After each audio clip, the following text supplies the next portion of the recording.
Hi everyone, I'm Kapil Mahani, indirect tax partner of Cretum Advisory.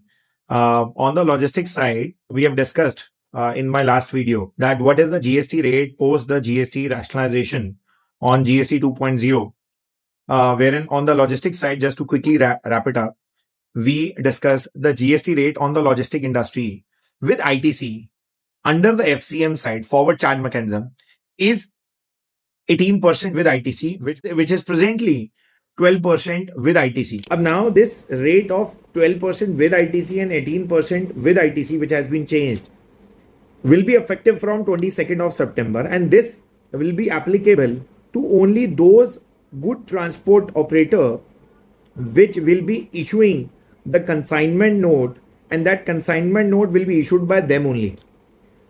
So let's suppose if you are a good transport operator and issuing a consignment note, then you are presently under the forward charge mechanism. And that forward charge mechanism, the rate of tax was 5% without ITC and 12% with ITC. This concept has been changed to 18% with ITC. Now the moot question which arises is that whether the 5% without ITC is still available. So as per me, the 5% ITC is still available and there is no change. Second, the players who were not under the side of FCM, forward charge mechanism, and they were under the RCM, reverse charge mechanism, then in those scenarios, the recipient was required to pay the tax under reverse charge at the rate of 5%, and वो GTA जो ये adopt कर रहे थे और reverse charge mechanism में उनका customer tax पे कर रहा था, उसमें 5% का टैक्स पे कर रहा था, वहां पर किसी को भी क्रेडिट लेना अलाउड नहीं था. अब जब ये सिचुएशन हुई कि अब वो 12% का रेट 18% चला गया, तो कई गुड ट्रांसपोर्ट ऑपरेटर ऐसा सोच रहे हैं कि हम लोग क्या करते हैं, हम लोग इस मैकेनिज्म को चेंज करके कस्टमर के एंड में चले जाते हैं, कि रिसिपेंट एंड में चले जाते हैं, रिवर्स चार्ज में चले जाते हैं. तो पहला उनका सवाल है कि क्या हम साल के बीच में फॉरवर्ड चार्ज मैकेनिज्म से रिवर्स चार्ज मैकेनिज्म में जा सकते हैं. So the answer to this is that in the mid of the year you can not change that mechanism. Second, अगर आपको 5% विदाउट आईटीसी के मैकेनिज्म में जाना भी है तो आपके लिए scenario still available under the FCM, forward charge mechanism, उन ट्रांसपोर्टर्स के लिए जो कंसाइनमेंट नोट रेज कर रहे हैं और वो उनको 5% विदाउट आईसीसी वो आज भी ट्रांजेक्शन में जा सकते हैं.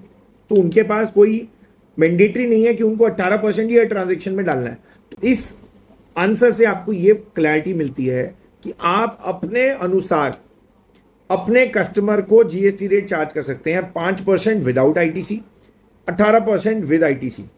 आपको हर महीने में 5% विदाउट आईटीसी में ऐसे समझना है, विदाउट आईटीसी में समझना है कि आप एग्जेम्प्टेड टर्नओवर कर रहे हैं और आपको एक रिवर्सल करना पड़ेगा अपना इनपुट टैक्स का प्रोपोर्शनेटली, जो उतनी टर्नओवर में होगा. अज्यूमिंग आपने पूरे महीने में 100 रुपये का टर्नओवर किया और जहां पर आपका 50 रुपये का टर्नओवर किया on the side of 5% without ITC और आपने कस्टमर को 5% चार्ज किया और आपने दूसरे कस्टमर को चार्ज किया 50 रुपये जहां पे आपने 18% पे चार्ज किया, तो ये दोनों सिनेरियो आप एक साथ चला सकते हैं. अब आपको अपना इनपुट टैक्स जो पूरे महीने का है उसके ऊपर आपको रिवर्सल करना पड़ेगा आईटीसी का 50% का, और ये रिवर्सल स्पेसिफिकली उस पॉइंट पे करना पड़ेगा जो भी आप बिजनेस को यूज करने के लिए, जीटीए बिजनेस को यूज करने के लिए आप चला रहे हैं, उस पॉइंट ऑफ व्यू से आपको करना पड़ेगा. अब now the another question which is coming from the industry of the logistic side कि देखिए हम तो सर लॉरी ऑपरेटर हैं, हम तो गाड़ी देते हैं भाड़े पे, तो क्या मुझे उस पर जीएसटी चार्ज करना पड़ेगा, और पहले क्या था और अब क्या है. तो the scenario is very simple. Even in today the lorry hire, I am again repeating, lorry hire जो जीटीए को दे रही है, जीटीए का मतलब है जो कंसाइनमेंट नोट इशू कर रहा है और उसको दे रही है, तो इन दैट सिनेरियो आपको वहां पर जीएसटी का जो रेट है वो एग्जेम्प्टेड होता है. Lorry hire to the GTA is exempted under GST.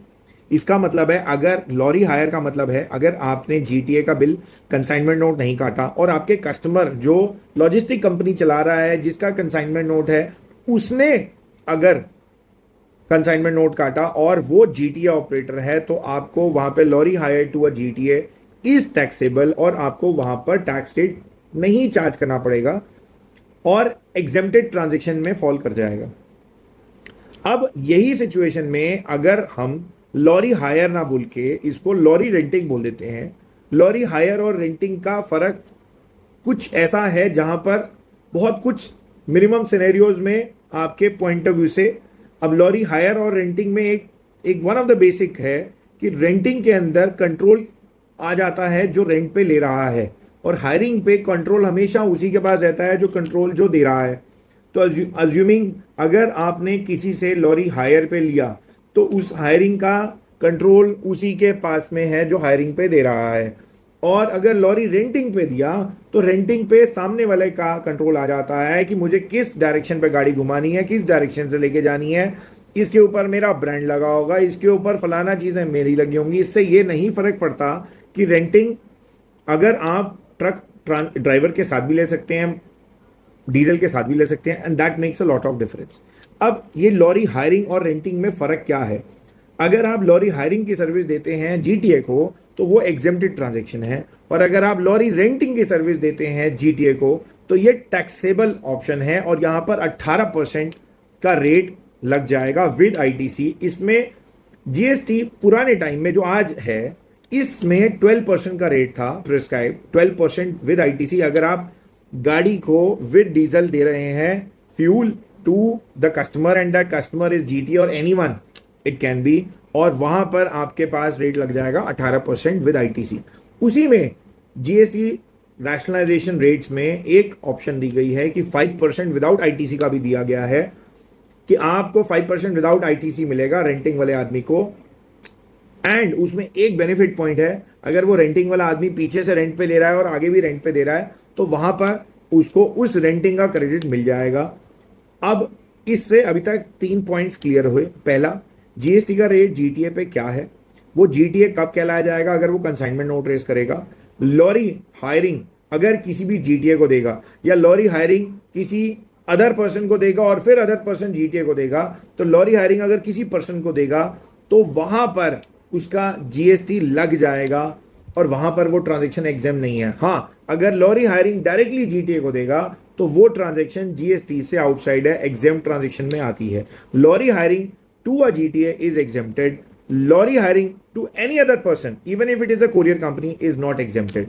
तो अगर लॉरी हायरिंग वाले को जीएसटी का रजिस्ट्रेशन लेना है, अपने गाड़ियों पे क्रेडिट लेना है, तो उसको जीएसटी चार्ज करना पड़ेगा। बट वो जीएसटी कब नहीं चार्ज कर सकता? जब वो जीटीए को दे रहा है। जीटीए का मतलब कंसाइनमेंट नोट जो रेज कर रहा है, और अगर वही लॉरी हायरिंग किसी ऐसे आदमी को दे रहा है, वो आगे जीटीए को देगा, तो उसको जीएसटी चार्ज करना पड़ेगा।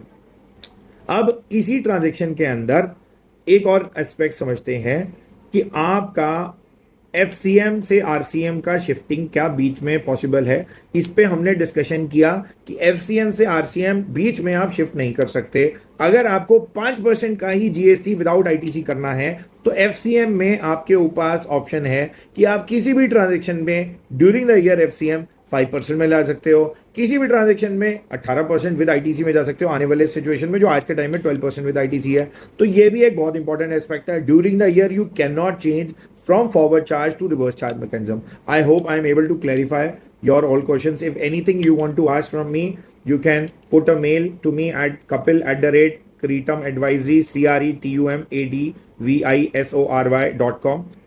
And second, my phone number is Kapil Mahani 9899616182. You can send me a message. If I'm not picking up your call, just send a voice note and we will revert to you. Thank you everyone, and thank you the logistic industry for listening to me and also discussing all your challenges. Happy to connect and happy to listen all the other questions. If you have any, just put it in the community and then we will revert to you. Thank you everyone.